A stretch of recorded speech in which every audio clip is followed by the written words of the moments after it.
Food is fuel for your body, your mind, and definitely your sport. But let's face it, nutrition is confusing, and the expectations on girls and women to be thin and have a six-pack are exhausting. If you've ever been frustrated with your body, confused about nutrition, obsessed with eating healthy, or guilty when you don't, underate, overate, or overtrained, and overwhelmed with all the pressure, then this podcast is for you. Nutrition can be easy. You can take control of it, but it might start with letting go of control by asking for help and making a change. I'm Lindsay Elizabeth Cortez, sports dietitian and owner of Rise Up Nutrition, where I empower female athletes to overcome nutrition concerns and perform at their highest level, to stop being confused by all the mixed or harmful messages, and finally have confidence in your body as a fierce, fit, and fueled female athlete. Hello, everybody. My guest today is Elise Cranny. She is a professional runner for Nike and the Bowerman Track Club and a 2021 Olympian. Elise is originally from Boulder, Colorado, and was introduced to the sport of running through her parents, who competed in many Ironman triathlons when she was growing up. She attended Stanford University, where she was a 12-time All-American, and she studied human biology. Elise loves all things nutrition, psychology, exercise physiology, and human development. So just another reason to have her as a guest on this podcast, because we share interests. Elise signed with Nike and joined the Bowerman Track Club in 2019. She competes in the 1500, 5K, and 10K. This past summer, she was an Olympic finalist in the 5K in the Tokyo Games. She placed 13th overall in the Olympics. Here, during the U.S. Olympic trials, she was first in that race, the 5K champion, and she was very close in the 10K, coming in fourth place. She's also part of the world record 4x1500 meter team, along with teammates from the Bowerman Track Club, Colleen Quigley, Carissa Schweitzer, and Shelby Houlihan.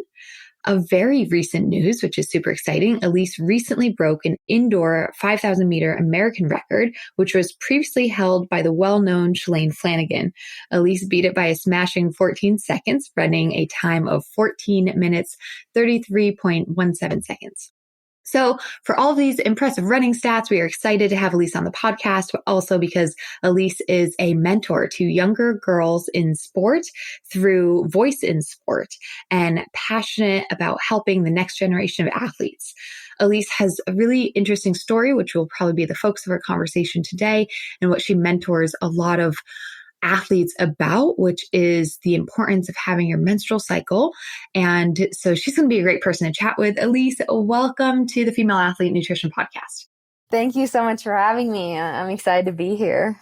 Yeah. So me and Elise had quite the technical issues prior to hitting record on this. So we're both kind of giggly right now, but we're really excited to just finally have this conversation. Elise, you are an Olympian, a professional runner, and you've also shared a lot about your journey with sport and nutrition. So really excited for you to share this with kind of our audience that's listening and everything. One of the things, kind of going back to your background and growing up, your parents were endurance athletes, and that's where some of your passion started. And I've heard you speak about the importance of doing multiple sports growing up and everything. Can you tell us a little bit about that, but also like when your passion for running really began? Yeah. I think, as you said, my parents were triathletes. So growing up, I think we were really exposed to that. They put me and my two younger sisters in swimming at a really young age. And then we kind of, played soccer, did a little bit of basketball. So all sorts of different things. And I think, I just can't overstate, I think, how beneficial that was for like my development and just like the trajectory of my career now, just in terms of, the swimming piece, just like not having the impact at a young age and being able to work on a lot of different kind of skills and become just like a well-rounded, person and athlete. And so I didn't really get into running, I would say, until kind of toward the end of middle school. So I started track with my middle school in 6th grade, but then didn't do cross country until 8th grade. So I'd say that's when I kind of started to really, really get into it. And then even my freshman year of high school, thought I would still maybe play soccer for the high school instead of run track. But I'm really grateful. I had some incredible coaches in high school that were like, I think you should try to go all in on the running thing. So I'm grateful that they advised me, because I think at that point I was kind of ready and, really exploring my passion for running and wanted to kind of go more all in on that, but continued to swim all throughout high school, which I also think was really helpful in keeping me healthy and, getting a little kind of reprieve from that impact in the winter time. Yeah, for sure. And I always like to ask our high level athletes, like, was it in high school or at what point did you realize like I can make it far with running? Yeah. Oh, that's such a good question. I think it might have been, I guess, my freshman year of high school. I don't know if it was that I knew I could make it far, but I think I went to Nike Cross Regionals, which was kind of the first event that I did outside of the state. And I think that was where my horizons were just completely open to running. I think at that point in time, I was like, oh, state is as big as it gets in the running world. And so to go to a meet like that, I think that's when I was like, wow, there's just so much room for growth and so much more I can find, about my like potential or limits in this sport than I even thought possible. So I think that was just like a really huge turning point for me. And like, wow, there's kind of this whole other world that I didn't really realize existed. Yeah. And making it to a big meet like that too is like, wow, there's so much competition and people at my level and stuff too, that it's like, yeah, you can keep going further and further. So, I mean, that's a pretty young age. In freshman year, you kind of started realizing this could be something. So that's pretty awesome. Yeah. No, I mean, I think like you're saying, I think the competition too, and even just looking up to, older girls in high school that had been to that meet for a few years and kind of, seeing how they race and how they prepare, like that was really eye-opening to me too. And like, okay, these are things that you could, maybe start doing better or improving upon to like try to get, more out of yourself, which I think is really exciting too when you're first getting into the sport. Yeah, for sure. And I feel like I'm jumping ahead many, many years here, but I'd love to just kind of fast forward. Like you recently became an Olympian. So that's, crazy exciting. And then also, was it just last weekend or like 2 weekends ago that you set a new American record in the 5,000 meters indoor? 5,000, yeah, right? That was just last weekend. So yeah. So that's like, so you're Olympian, you just set a new American indoor record in the 5,000 meters. Where do you think you're going to keep going? What's kind of on the horizon for you in running? Yeah. Well, I actually feel like that was like a perfect segue from the previous question, because when I was talking about my eyes being really opened in high school to when I went to that meet, I feel like kind of that same thing happened to me when I went to Tokyo. Like I think it just was like my first kind of experience on, racing against like the global competition. And I think that was super eye-opening for me. And so I kind of feel like it's a little bit of the same thing, just a little bit later in my career. And so I think that's really helped me. I even just feel in the last couple months since like coming back and, kind of recommitting to training this fall and the beginning of this year has just, I feel like I have much more purpose in my training and intention just from, what I saw from, competing against the best in the world and what it takes to be up there. And so I'm really just excited moving forward to, keep putting that into practice and hopefully get more experience racing on that global stage now that I feel like I'm a little more equipped as to like what to expect and how those races go. Yeah, no, it's super exciting, right? Because at the collegiate level, which was awesome. And then right after that, was it right after college that you signed with Bowerman? Yeah. But it was still kind of that, so right after, but so a couple of years of just kind of keeping it more so American competition, then Olympics is that broader. All right, now we're global, Elise. Yeah. It's awesome. So this is like that next step in your professional running career. It's super exciting. And so I want to touch on too, how you got connected with this Voice in Sport, and they have a mission, honestly, very similar to mine, except mine is obviously focused in on the nutrition since I'm a dietitian here, but Voice in Sport is a company that is really geared towards empowering youth female athletes. And you're a mentor for a lot of youth athletes. Tell me how you linked up with Voice in Sport and also what it means to you to be a mentor for younger athletes. Yeah. So I had a teammate at Stanford that got involved with working with Steph, who's the founder of Voice in Sport. And she was like part of kind of the early, development of this platform. And she reached out to me. She was a couple years younger. And she had quite a few injuries. So I feel like I was maybe, able to help her a little bit through her time at Stanford. And I think she was like, I think you would really like this. I think you would be a really good mentor. And so got connected to Steph through her. And just like the first time I talked to Steph, I just loved the vision that she had. And I think it was something that I actually thought a lot about through like going through college. Is just like, I feel like a lot of people graduate and you get so much knowledge over your years of like being on a team and what you learn about, balancing athletics and academics and what you learn about, nutrition and getting a regular period and taking care of your body. And I feel like sometimes people would graduate and I was like, I feel like there's this wealth of knowledge that isn't like always passed on to like everyone on the team, or like maybe if you're just having smaller conversations. And so I think that was something that I thought a lot about. So when this opportunity came around, I was like, wow, this is kind of something I was like thinking of would be really cool if you could create that, of like talking to like younger high school or college age girls of just things that you've learned over the years to hopefully help them avoid some of the same, pitfalls or mistakes, or if not, like, get to like a healthier, happier place faster than I did. And I think that's something that just really excited me, and something that's been really rewarding in being a mentor is just like the relationships that I've formed with people from all over, and, being able to, help them through their struggles. And I think it's given a lot more meaning to like the injuries I experienced in college too, because I'm like, wow, I feel like I can relate to them on such a deeper level because I know exactly what they're going through. And I think just kind of having that renewed sense of like purpose and meaning in my own running and like the setbacks that I experienced, because it's allowed me to connect with them and hopefully help them through whatever they're going through. Yeah.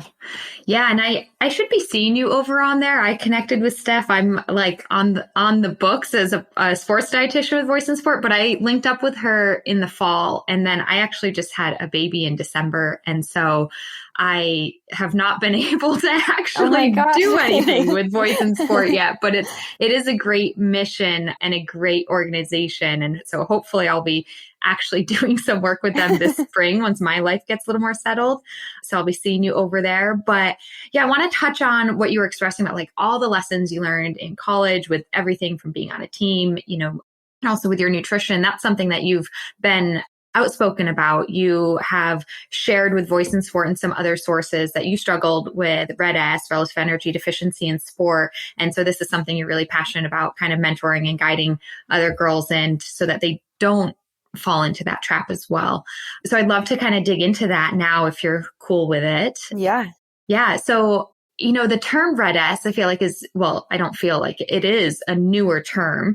And were you the one who kind of knew I'm struggling with this, or did somebody else bring it to your attention, like a coach or a dietitian or anything like that? Yeah, it was brought to my attention after I had my first big bone injury. So my sophomore year of college, I got a sacral stress fracture, and then just through the like treatment with the doctors at Stanford, and ended up getting a DEXA bone density scan, and saw that my bone density was really low. And I think that was the first time that it was brought to my attention that like not getting a regular period is not a good thing. And I think it was really easy to not really realize that, or that ever to be brought to my attention, because like I was running well. So that's something that I think why I'm so passionate about talking about it now, because it's like, for me, the lack of periods started in high school and kind of that underfueling, and then, kind of got worse my freshman year. And it's really easy to think that there's nothing going on beneath the surface when you're running well, and you just think it's a normal thing. And I think that's something that I continue to want to see, that narrative change in high school and for younger runners of like, it's not normal to not get a period. And even if you stay, healthy for a year or a couple years, like it catches up with you eventually. And so I think that's where it really came to a head for me, was when I just experienced that first bone injury and was told, okay, your bone density is not good, and there's only a finite amount of time that you can build it. And I think that was really like kind of alarm bells went off in my head of like, okay, we need to figure out how to get a regular period back, because if you want to like continue to run and also just be, healthy for the rest of your life, like this is something that's really important. Yeah. And I love that you shared that you were running well, because I think this is something people struggle with when they're missing their period, or even with like an injury. It's like, well, it's just one injury, but otherwise I'm running well. And they're so nervous to make a change because they're running well. And it's like, but unfortunately, if the cause is, or what's going on is bone density isn't good, we're missing our period, then we know it's not going to end well. Even if it's going well right now, we know it's not going to end well, because with all those hormones being suppressed, metabolic dysfunction, and then that huge issue of bones not being developed, it's like this really is something that has to be dealt with as soon as possible, because otherwise it can really damage your athletic career, potentially make it come to an end. So for you at that time, you're like, okay, I have this sacral stress fracture, and you started getting educated. What sort of help, and I know Stanford has a great athletic staff and they have a sports dietitian and everything, but like what sort of help did you get, or big changes that you made in order to really pursue getting your menstrual cycle? Yeah, I think the one thing that was good is the fact that like the injury kind of came at the same time that I realized this, because I think there was no kind of needing to figure out like, okay, bringing back intensity or adjusting training, because it was like, you have to take time off. So I think that was the first thing that was really helpful and my coach was really great about that. He was like, we're not going to do anything, like not even cross training for several weeks. Like we need to let this heal, and we need to, get you back on track. So I think looking back, I'm really appreciative of that it wasn't like, okay, let's jump right into cross training. It was like, no, your body clearly needs some time completely off. And then in addition to that, starting to make big changes in my diet. So I'd say like the big thing for me was adding more fat. Like I had just, kind of gotten in an unhealthy like state of mind in terms of, avoiding a lot of fat. So like oils and butter and, full fat yogurt, full fat milk, things like that for me, I really tried to make that change of like, okay, we need to start, you need that to function as a person and an athlete. And so really tried to add, avocado, like, be really cognizant when I was going to the dining hall of like having the full fat milk or the full fat yogurt, or, choosing more of those dishes with like the cheese or the butter, things that I'd, maybe tried to avoid in the past. And I was like, this is what my body needs, more calorically dense things, not just, straight carbs and low fat foods, because that's not giving it what it needs. And that's not going to help me, get closer to getting my menstrual cycle again. So I think that was really big. And then just like the timing as well of when I was eating, I had a tendency to go like pretty long periods of time. So just, it was really helpful talking to our nutritionist at Stanford too, of like, okay, how are there ways that you can, add little things in where it also doesn't seem as overwhelming? Because I think sometimes when you first find out like you need to get your period back, people are just like, you just have to eat more. And it's like, sometimes you sit there and you're like, I don't know where to add things in or how to do that. And so I think that's where, again, like, making choices of like that full fat yogurt or things like that are really helpful, because you're getting, more calories that your body needs without feeling like you're like, oh, I need to have like 3 giant helpings of dinner or something. And so I think that was really big. And then, so like adding more snacks and eating more frequently. So, putting some trail mix in the middle of the day, or like making sure I was having a snack before bed, like ice cream or yogurt and granola, like things that were high in fat and protein. So I think, talking with someone to really kind of plan out like how you can, tweak things in a small way that don't seem overwhelming, but, you can kind of make small goals and like, okay, I'm going to, focus this week on having, a pre-bedtime snack every night before bed. And I think when I was able to break it down that way, it was like a lot more helpful and like, okay, this is going to help me get closer to getting that menstrual cycle, but it doesn't need to feel like I need to do a whole like overhaul essentially of what I've been doing. Yeah, one step at a time for sure. But yeah, you just had 3 really good points. So getting your period back, bringing down or taking time off your training, focusing on fats. And then the third thing was like nutrient timing, and those afternoon snacks or sneaking something in here before bed snack. And those are 3 really great tips for any of our listeners going through this themselves. Yeah. So decrease in training, focus on fats and nutrient timing, really important things to get your period back. Hey fans, I hope you are enjoying this conversation so far, and we'll be back to it in just a moment. But first, I want to pause and let you know that this episode is brought to you by the Female Athlete System of Transformation, aka the Fast Track to overcome disordered eating and use food as fuel to perform at your highest level. The Female Athlete System of Transformation is my unique program and proven systems to guide female athletes to understanding and implementing the proper nutrition for their sport, life, and health. Myself and my team of registered sports dietitians work one-on-one with clients to address their unique needs and counsel them through the nutritional and behavioral changes needed. Many female athletes who resonate with disordered eating, mental guilt around food and body, relative energy deficiency in sport or female athlete triad, amenorrhea, repeat injuries due to negligent nutrition, or frankly, just a lack of knowledge and understanding on their fueling needs, have seen incredible success in the Fast Track. After years of working as a sports RD, I've compiled the most effective ways for female athletes to learn nutrition, be supported, be challenged, and ultimately find their success with fueling as fast as possible. So don't wait another day. Get to your goals faster by joining the Female Athlete System of Transformation. Look in the show notes or head to the website to book a free call and learn more. Okay, now let's get you back to the conversation. Enjoy.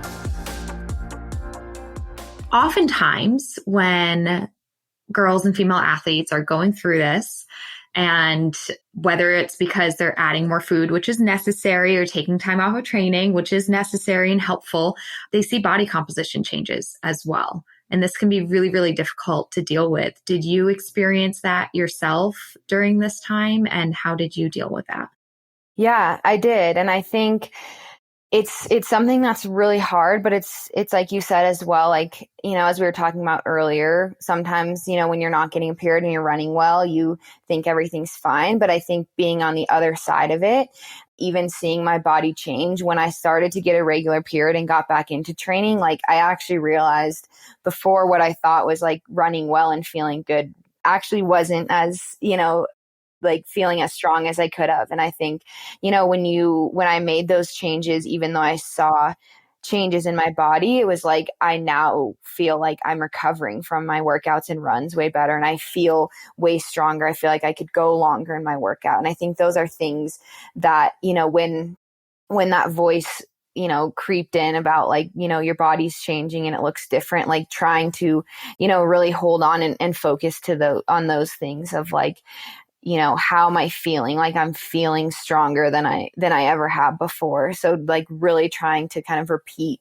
a mantra like that in my head was really helpful, because it's like, that other voice can definitely get in and be like, oh, you were running fast before on a body that looked different. Like, are you ever going to be able to run that fast again? But, changing that narrative to be, okay, like I'm feeling stronger and healthier, and I'm actually going to be able to run way past my potential of what I would have been able to do when I was under fueling and not getting a regular cycle. And I think, just kind of continually having that loop go through my head was something that was really helpful.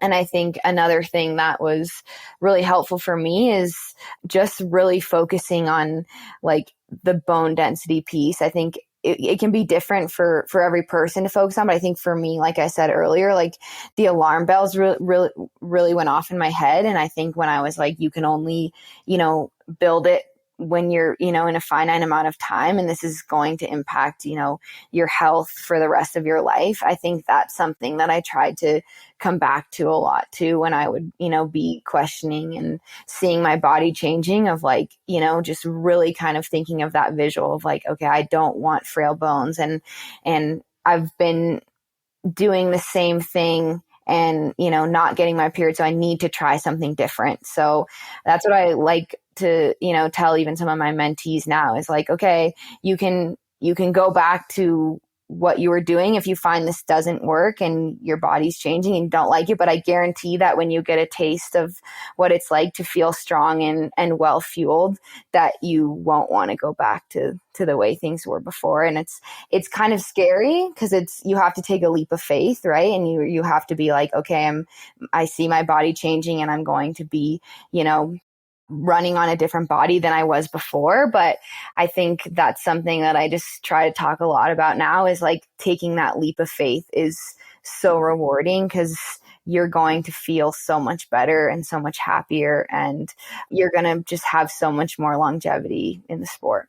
Absolutely. You just said so many good things I kind of want to highlight, but one of them is that when you are without your menstrual cycle, you're without all of your hormones. And so your performance is really capped, right? Like you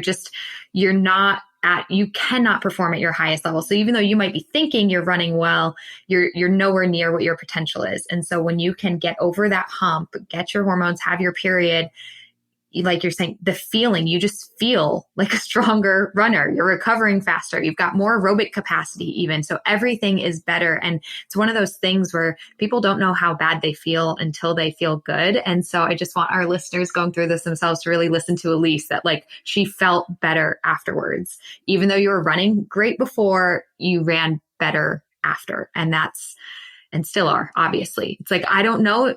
Do you think about this? Would you be where you are today had you not gotten your period back? Absolutely not. And I think that's like the other thing too, is I think that's, again, like I started to be like, if you don't like, Elise, if you don't make substantial changes now and try to address this, like you're probably not going to be able to run after college. Like, and so that was a huge motivating factor for me too. Again, like, no matter like what you want to do, running wise after college, even just like running for like fun. If I didn't know if I was going to go pro, but like even just running in daily life, I was like, I love running and I don't want it to be something that I can never do again, because I'm not willing to try to take this leap of faith and make those changes. And yeah. And as you said, which I can't reiterate enough, is like, I really didn't know like how capped my potential was when I wasn't getting a period. And it's like, you think you're running well, but then just like the feeling that you get when you're running like well fueled, even if your body looks different, is you're just able to run at such a higher level and maximize your potential in such a different way, because you're giving your body what it needs and treating it, with grace and giving it, what it's asking for. Totally. Yeah. And I like how you were expressing like, okay, I'm running in a different body now, but that's just it. You're running. And had you not gone through this, maybe you wouldn't have been able to. And so, if you are truly, a lover of the sport and you love sport and activity and movement, then this is something you can give to yourself. You can give yourself the gift of recovery so that you can keep doing this for a lifetime. All right, listeners, listen to Elise. Make the changes. It's really hard, but it's so worth it. And yeah, and now it's like, as I said too, when I talk with my mentees and like being on the other side of it, and so seeing both sides, you just like, you wish you could like be like, I wish I could like show you what it feels like right now, so you knew how good it is on the other side, because you have to like trust and kind of go through that period where you're kind of, not exactly sure until you feel it for yourself. But yeah, that's where I want to like shout it out to everyone. Like, I promise on the other side, you'll feel so much better. Yeah. Well, and I just have to say, Elise, it's part of my work, but definitely in what you're doing and speaking out about this, it is helping, because I'm getting as clients, girls in high school as young as 14, 15, 16, who are like, I've been missing my period for a year and a half now, and I know that's a bad thing. And I want to run in college, so I should do something about this now, right? And I'm working with them. And so like you speaking out about this is making a difference. It is. And I want you to know that, because girls younger and younger are starting to recognize the importance of this and getting the help that they need. That's so awesome. I'm glad you have people reaching out at that young of an age too. Because like I said in the beginning, like that's just my hope is that, you know, because at that point it's like going a year without your period is better than going 2, 3, 4, like anytime you can, you know, recognize that it's not good to not be getting your period and try to work on that as soon as possible. So you don't go so long, like the better off you'll be and the more injuries like you'll avoid in the long run, which is huge. Yeah. Now, I have another question for you that might help a lot of our listeners. And it's a question that comes up with my clients all the time. So as I work, and I work with clients with all different nutrition needs, but this is a big topic and one that I help them with. And so for a lot of my clients, we get their period back and they're keeping it. And then they ask me the question of like, so does my nutrition change now? So I'm curious, in your experience, like after doing all that work, like you mentioned, of focusing on fats and more nutrient dense foods and really focusing on your nutrient timing, how different or similar is your nutrition now as, you know, a pro runner who has her menstrual cycle compared to maybe like when you were going through the changes you need to make? Does that make sense? Yeah, I think when you're going through, like when I was first going through it, is like you actually, I think this is where it's so hard, because especially when you're like on a team or you have other people around you, it's like so easy to compare, but it's like so important to remember, you know, like everyone's body is really different and everyone's in a really different spot. So like, you know, for me, when I was first trying to get it back, it's like that looks like, you know, eating like a lot more than I thought. And it's like maybe, again, like I said, when I first got injured, it's like I wasn't exercising. So that's something that I had to work on, you know, really challenging too. Cause I think my mind was like, oh, well, you can, you know, eat less, you're not exercising. But it's like, that's something that I really had to challenge of like, no, your body like needs a lot just to survive. It also is in a huge hole because it's not getting its menstrual cycle. So you haven't been fueling it enough for, you know, X number of years or time. You're trying to heal from an injury. So you need a lot of nutrients for that. And so I think, you know, I just like to think of the analogy of, you know, when I went so long without getting a menstrual cycles, I was in a hole and I needed to like really, really up my nutrition to kind of catch up after all of those years of underfueling. And then I think just being really aware of that has been a huge tool for me. I think that's the other thing that I can't overstate enough is when you get a regular period back, just what an incredible tool it is for us as female athletes. Like, you know, even training now, it's so helpful to me. It's like, you know, as I've been pro for 3 years, like I've slowly increased like my mileage over the years. And it's like, it's really important that I am still getting a regular period. And it's a great indicator for me of like, okay, if I feel like my period's a little bit late or it's a little bit lighter, I'm like, okay, maybe I'm riding the edge and I need to like make sure I'm, you know, adding more into my diet and really, you know, honing in on my nutrition, because maybe, you know, my intensity's been a little higher, my mileage has been a little higher, and I really need to, you know, adjust my nutrition accordingly. So I think it can just be so different depending on where you are. If you're trying to get your cycle back, where you are in your training cycle, you know, are you riding an edge where you think you might be starting to lose your period and now you need to, you know, really focus on, again, kind of like maybe you're in, you know, a small hole and you've missed a couple months and you need to like, you know, really hone back in on that and make sure you're not going that long period of time without getting it again. Right. Yeah. And so those are things you can always come back to if you're concerned of like, okay, I need to pay closer attention to my fats again. I need to pay closer attention to my pre and post workout fuel or my nutrient timing, and just kind of go back to those. It might have been a huge overhaul when you were going through it. And now it's just little reminders that, okay, I might need to focus on this a little bit more. You know? Yeah. Yeah, exactly. Yeah. All right. So I think it's on the Bowerman website in your bio, it says that where are my notes? Here we go. That you love cooking and baking and you're very proud of your coconut cake. Yes. Tell us about this coconut cake. Oh man. Yeah. As I said earlier, I have two younger sisters. So we kind of started this thing like several years ago where we really like to bake around the holidays and just make an absurd amount of desserts. And my youngest sister was like, I really want us to make a cake because we were making all these like, breads or cookies. But she's like, I want us to make like this really awesome cake with like a cool display. And so I don't actually know how we like came across a recipe for coconut cake, but now it's kind of been a staple in our household. So yeah. And then we've talked about maybe one day opening like a bakery or dessert truck called Cranny Confection. So we'll see.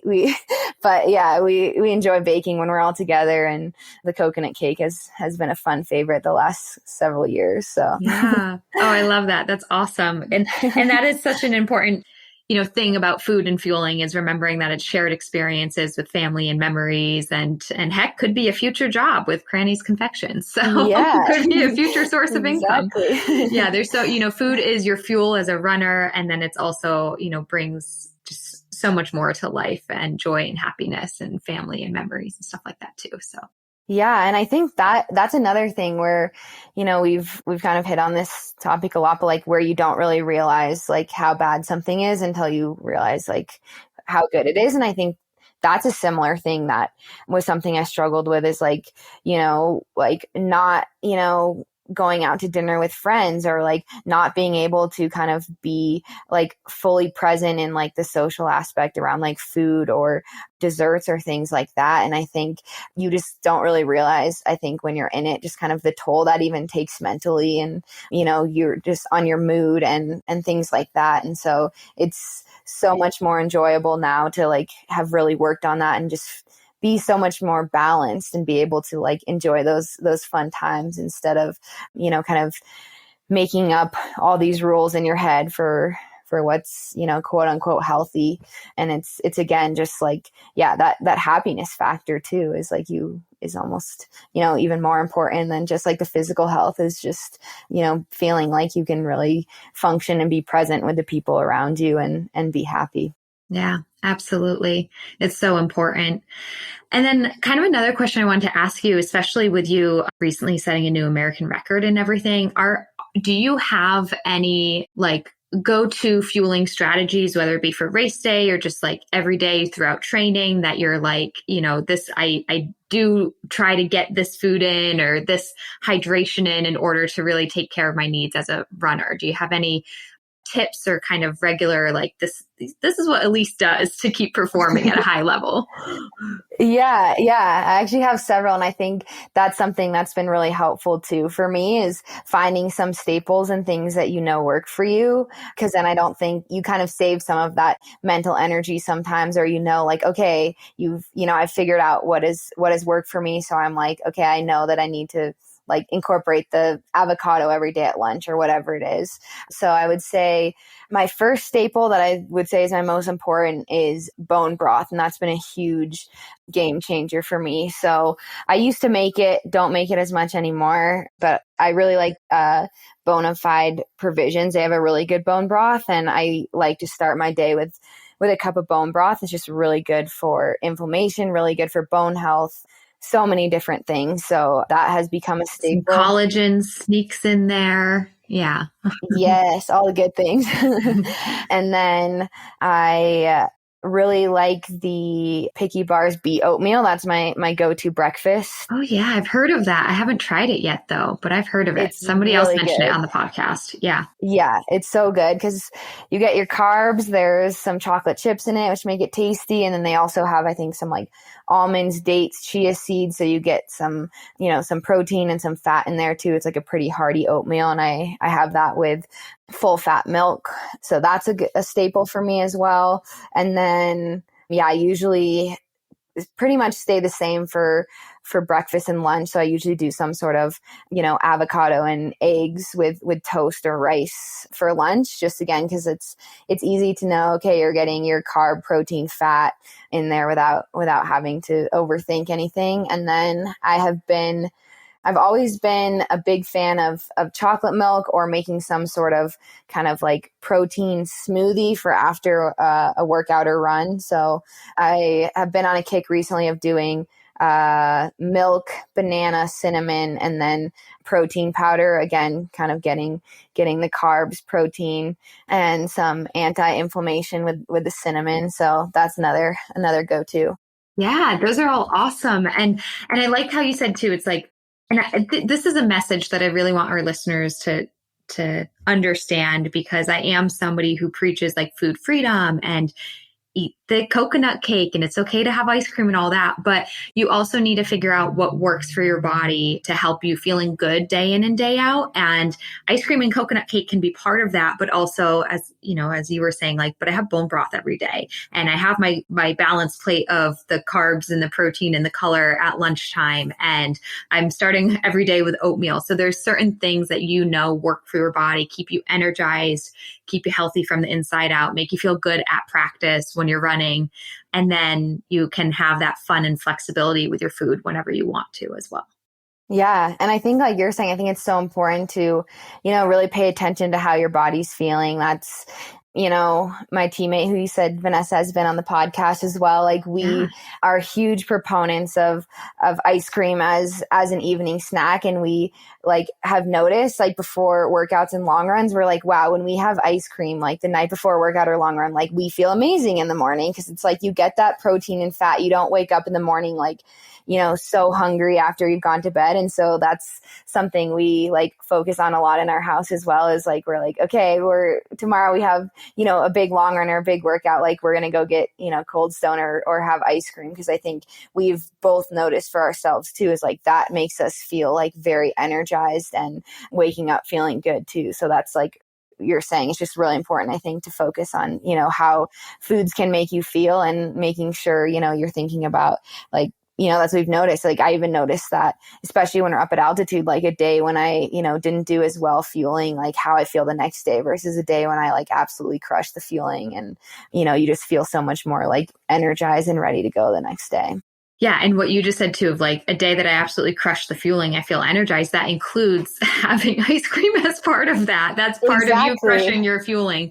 It's a message that is so, sometimes it's really hard for people to accept, but it's like, everybody is in a different place and everything, but as somebody who's showing up every day, running, expecting their body to perform, you need to fuel, and all foods can be included in that. And you just have to listen to your body and figure out what works for you. And ice cream works for you before hard workouts. And that's amazing. Yes. I love that, because I'm an ice cream lover. All my listeners know that. I'm like team ice cream over here as a dietitian. It's great.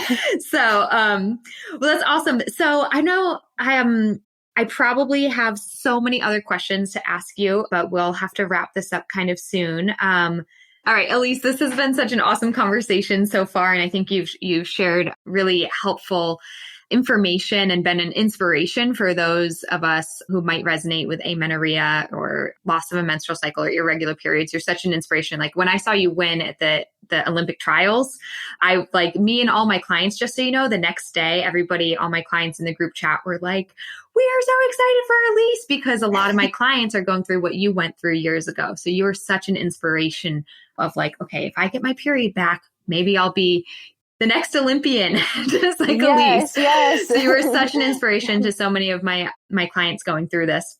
So thank you so much for coming on this podcast. And I want to finish up with just some rapid fire kind of fun questions. Okay. Perfect. Okay. Elise, if there's one food you could eat every single day for the rest of your life and never get sick of it, what would it be? Oh man, I'm already not doing very well with the rapid fire. Honestly, oh man. Probably ice cream, honestly. Probably chocolate. I'm a chocolate peanut butter, so anything chocolate peanut butter ice cream. Yeah, you just never get sick of it. I know. I love it. All right, Elise, what is your favorite sport to participate in? I think I might have to go with running. Makes sense. But I actually really, really like, I said I grew up playing soccer. I really like indoor soccer. It's just so fast paced, and we sometimes do a workout on a turf field, and there was a soccer ball out there a couple months ago, and our coach Jerry was like getting mad because I kept wanting to like try to shoot, and he's like, no, Lee, stop, like, you're gonna hurt yourself, don't try to run and do that. But I think I'm still kind of pulled to the soccer every once in a while, just because it's fun to like feel like you're running towards something. Yeah. I'm running towards the ball or something. Yeah, that's funny. But I know that's probably one of the few downsides of being a pro runner is then you can't just play pickup soccer because it's too much of an injury risk. It's like, I can't do that anymore. Exactly. It's that and skiing, like especially after watching all the Winter Olympics, I'm like, I want to go skiing so bad, but definitely gonna have to wait until my running days are done. Yeah, totally. I know. Well, how about as a spectator? What is your favorite sport to be a spectator of? Honestly, I really like watching swimming. I just think it's always like the races are so close. I think this is just because it's fresh in my mind, but I've been loving watching the Winter Olympics, and the snowboard half pipe was just insane for both the men and women. So that was really impressive to me, and I really enjoyed being a spectator for that. Yeah. Winter Olympics they're very fun to watch.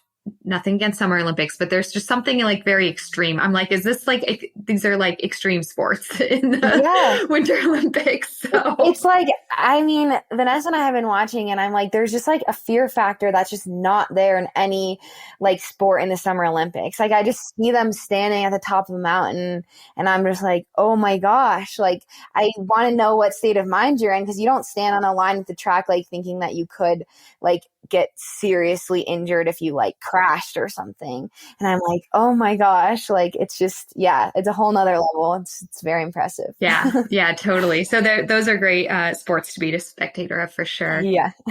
All right. And last question, Elise, is there a female athlete you want to give a shout out to for being a role model or an inspiration? What here at Rise Up Nutrition, we call being fierce, fit, and fueled, whether in your personal life or professional athlete?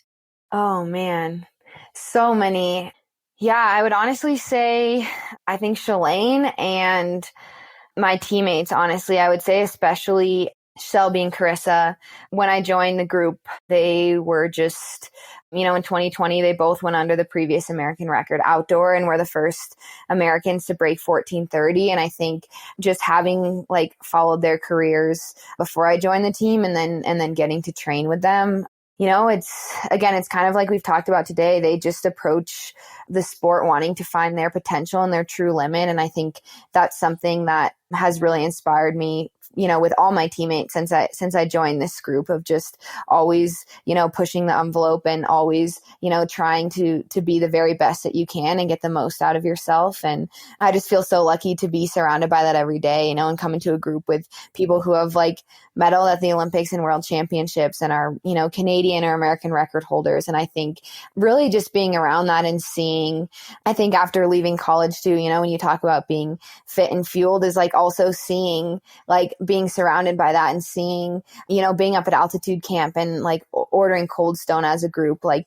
just seeing like the balance that you can be competing at the highest level on the global stage, but, have that balance and, really be, fueling and taking care of yourself so that you can, push past those limits and do things that you maybe didn't think you could do at one point in time. So I think, any of my the whole Bowerman team and coaches has just been a huge inspiration to me.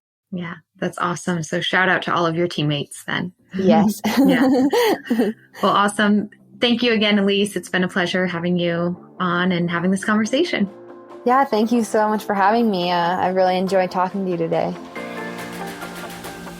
I really hope you enjoyed that episode, and thanks for listening. But before I let you go, I have free resources that you can have access to right away, right now, so that you can start fueling your body as a fierce, fit, and fueled female athlete. First, I have your Red S recovery race. If you've ever wondered if you might be struggling with Red S, curious to learn more, or know you have Red S and are looking to recover fast, then you can head to www.riseupnutritionrun.com/RedS and download the Red S Recovery Race.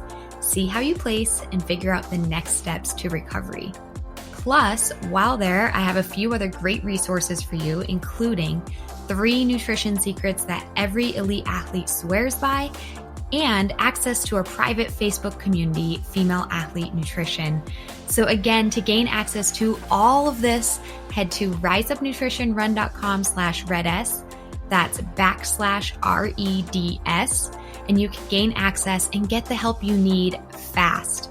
Too many girls and women and female athletes struggle with nutrition, but you don't have to any longer.